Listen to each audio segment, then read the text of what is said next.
Salut à tous et à toutes, je suis Rafula et merci de passer voir ce deuxième épisode de l'enfance de l'art.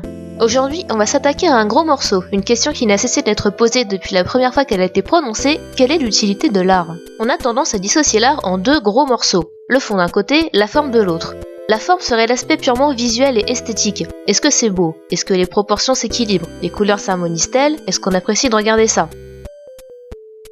Le fond, par contre, ce serait plutôt le message, l'intention. Pourquoi avoir fait ça? Quelle histoire raconte-t-on? Quel était le but du créateur? Est-ce que ça essaye de m'élever politiquement, moralement? J'aurais donc tendance à dire que ces deux morceaux sont les deux réponses principales que l'on peut entendre. À ma gauche, ceux qui diront que l'art a un intérêt visuel, décoratif et divertissant, et à ma droite, ceux qui diront qu'au contraire, l'art doit servir d'exutoire pour le créateur ou d'un média pour faire passer une idée ou un message. Prenez quelques secondes pour y réfléchir. Qu'est-ce que vous attendez de l'art vous-même?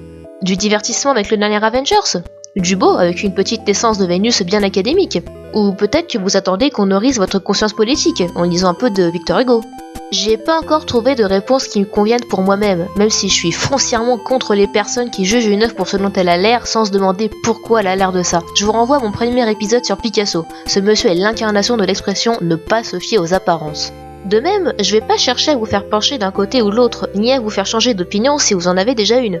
Ici, je vais vous présenter une période qui m'a marqué, celle qui a suivi la Révolution française et qui a vu plein de courants s'enchaîner voire cohabiter, et qui à mon sens est très intéressante pour les différents points de vue qu'ont eu les artistes sur l'utilité de l'art à cette époque.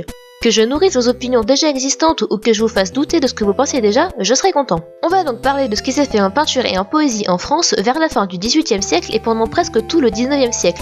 Plus précisément, on va s'attaquer à deux grosses bêtes, le romantisme et le Parnasse. Le Parnasse est un courant qui touche surtout la poésie et l'écriture, et finalement quasiment pas la peinture. Mais sa philosophie étant très intéressante quand même, il va y passer. Allons-y, sautons dans la DeLorean de l'histoire de l'art. Bon bah ça va, hein, j'ai un petit budget. Pour ceux d'entre vous qui ne le savent pas déjà ou qui sont pas allés jusqu'au bac de français, le romantisme, avant d'être une pompe à fric à part dans l'industrie d'Hollywood, c'est un courant artistique apparu vers la fin du XVIIIe siècle.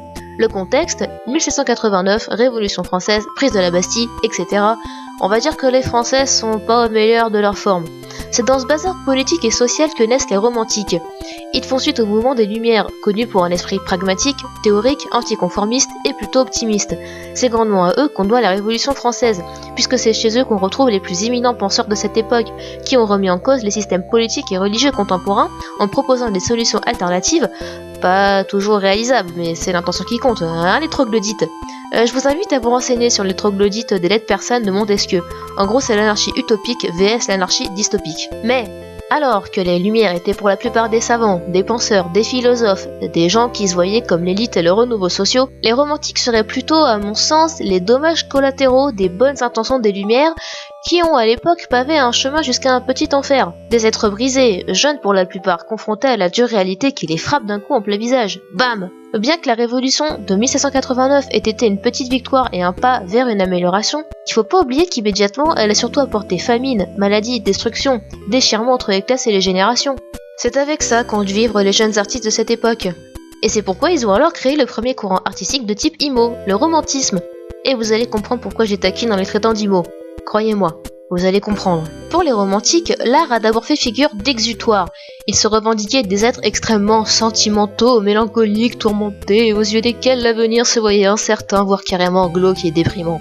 La création artistique a avant tout été pour eux un moyen d'expression personnelle, un moyen d'évacuer leurs sentiments, leurs émotions, souvent faisant appel à l'imaginaire, au rêve, au fantastique et au merveilleux.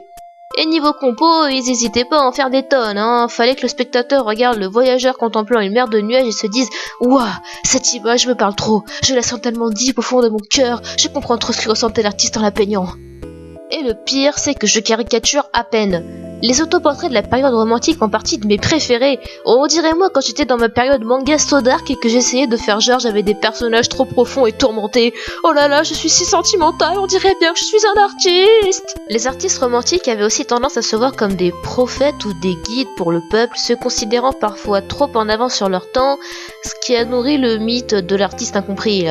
Bref, ils avaient aussi comme message de prédilection que la société était vile et corrompue par l'argent, que seules les valeurs de l'amour, du prochain, de la paix, de la prospérité et de la famille devaient compter.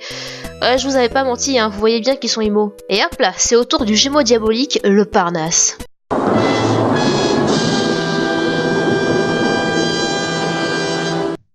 Je penserais à mettre des petits effets d'éclairs, d'orage dans le fond, pour faire genre c'est vraiment trop diabolique, trop flippant, bref. Je crois qu'il n'existe pas plus puissante histoire de désamour dans l'histoire de l'art que celle qui brûle de passion entre les romantiques et les parnassiens. Conseil, si vous voulez tuer quelqu'un discrètement, vous l'enfermez dans une pièce avec un clan romantique et un clan parnassien, vous laissez agir 10 minutes, vous revenez avec un torchon et du silly bang, effet garanti. Le Parnasse aurait plutôt vu le jour autour de 1866. Pour vous resituer, on considère que le romantisme a atteint son apogée entre 1820 et 1840. Si les romantiques sont à leur époque ce que les ados défoncés au shit qui jouent du djembé sont à la nôtre, les Parnasses seraient plutôt les quarantaires qui ont plus ou moins réussi leur vie et qui regardent d'un œil dédaigneux cette jeunesse paresseuse et abrutie par les médias. Moi personnellement ça me fait même effet que de regarder le clip toute la vie des enfoirés. Les Parnasses en avaient assez des excédés romantiques, eux qui étaient toujours à la recherche de l'extériorisation la plus extravagante et exagérée possible, qui rechignaient à suivre les codes classiques de création artistique, etc.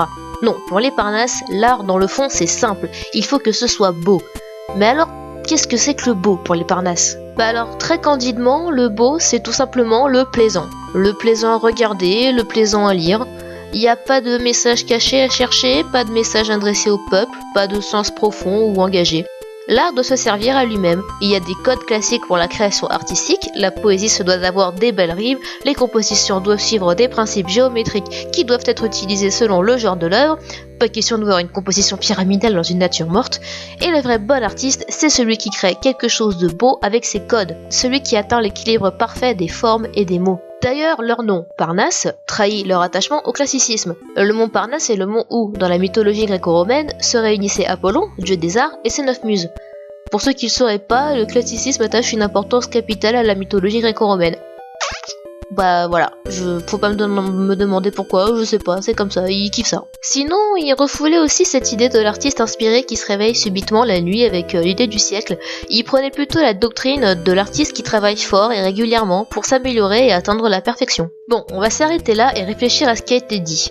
D'un côté, on a donc les romantiques, des artistes inspirés revendiquant l'art comme un moyen d'exprimer son moi intérieur. Ils peignent et exagèrent leur amour, leur souffrance, jouent avec et se jouent des codes, peuvent utiliser leur art pour se montrer engagés dans une idéologie ou une cause. De l'autre, on a les Parnasses, des revendiqués classiques qui voient l'art comme un travail de tuteur et d'arrache-pied, un artisanat qui se façonne avec des codes, et qui surtout doit se suffire à lui-même sur sa forme, sans besoin d'y mettre ses propres sentiments ou engagements. Alors, qui a raison, qui a tort ? Bah, ni l'un ni l'autre en fait. Personnellement, je suis de ceux qui pensent que l'art, à un niveau professionnel, se doit d'être une pratique sérieuse et régulière sur laquelle on se doit d'apporter un esprit critique et de toujours se demander ce qui pourrait être amélioré ou mieux travaillé. Par contre, je suis aussi de l'école qui encourage les artistes à mettre toute leur tripes et toute leur sincérité dans leur travail, quitte à faire des choses qui ne seraient appréciées ou comprises que par une petite niche. L'art est une zone de retirement, un sanctuaire personnel auquel on apporte une nouvelle petite pierre à chaque petit croquis. Je trouve que ça a sa petite magie de pouvoir reconnaître un artiste seulement à son style de dessin. C'est donc tout naturellement que je peux pas entièrement cautionner ni les romantiques ni les Parnasses. Bon, et vous du coup, qu'est-ce que vous en retirez ? Quel est votre avis ? Je pense quand même que le fait que vous soyez un créateur ou simplement un consommateur doit beaucoup influencer sur la réponse que vous pouvez donner à quoi sert l'art. Et personnellement, tous les points de vue m'intéressent et m'intriguent. Bon, moi sur ce, je vous laisse dessus et je me casse à d'autres trottinettes. Bye!